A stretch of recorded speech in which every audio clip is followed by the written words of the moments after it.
Well, you have to look no further the rise of social media, which was arguably the biggest thing after the rise of the internet. And also you have to look no further today than the rise of AI. You are in touch with this ChatGPT thing? I do know about it, but I haven't used it, Yeah, honestly, because of the reasons we yeah, use. yeah. I mean, it's like ideological opposition. Yeah. I mean, I haven't used it much. I used it a few times when it was ChatGPT 3. Now it's 4. But, I've seen a lot of videos about it. And I am listening to a podcast about the dangers of AI. And yeah, you basically have to look no further than the current state of affairs regarding AI, where there's a lot of disagreement, but whether there's people against it or whether there's people for it, there will always be people for it, and there will always be people without regards of any ethics or morals that would want to push uh, basically AI, however far as it can go, until basically it reaches the singularity. You're familiarized with the singularity? Yeah, yes. Yeah. So the singularity, to the people who don't know, who are listening to this, is when AI will become smarter than humans, the average human, or even a little bit only slightly above the intelligence of a human. That would be considered the singularity. And the point is that when AI reaches that point, it will have no cap, because, as you know, humans, we are limited to what our capacities can be intellectually, a lot. And AI, with it's basically an unlimited self-teaching, self-teaching source of knowledge, and it wouldn't have the human limitations to gather knowledge that we have.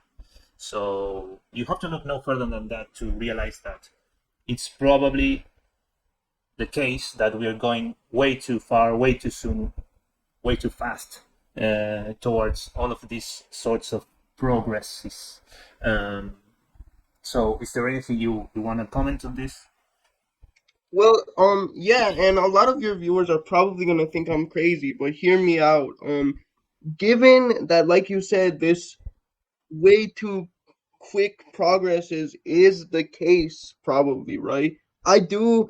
I don't know if probably your viewers have seen Terminator and Terminator 2, with Yeah, how that what you're describing is basically Skynet, right? yeah, And so, um, I do think that something like that, if the sort of tech companies don't come together and impose limitations on all future AIs, hmm, um, I do think a Skynet type situation and a pursuant war hmm, absolutely. of, yeah, will be a thing. Yeah. I mean, And I don't think that's at all alarmist.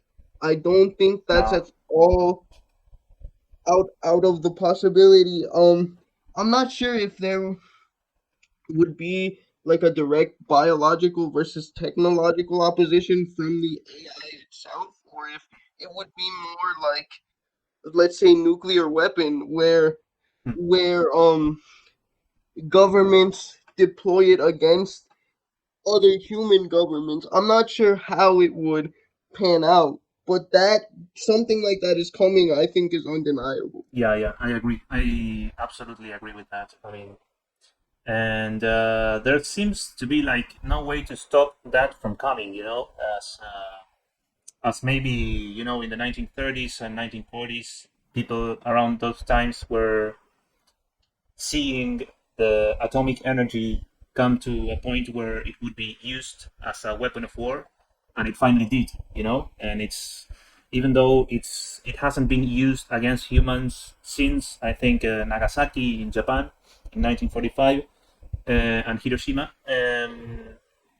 It's very much everyday talk currently because of the Russian-Ukrainian war, and it has been the same for the Cold War, the war between the U.S. and Russia in the 1960s, if I'm correct, and even through the 1970s and 80s. So yeah, I think we are talking about a real possibility that that will occur in the not so distant future, and it's quite dire, bleak, and all sorts of negative feelings, emotions connected to that. If you care about humanity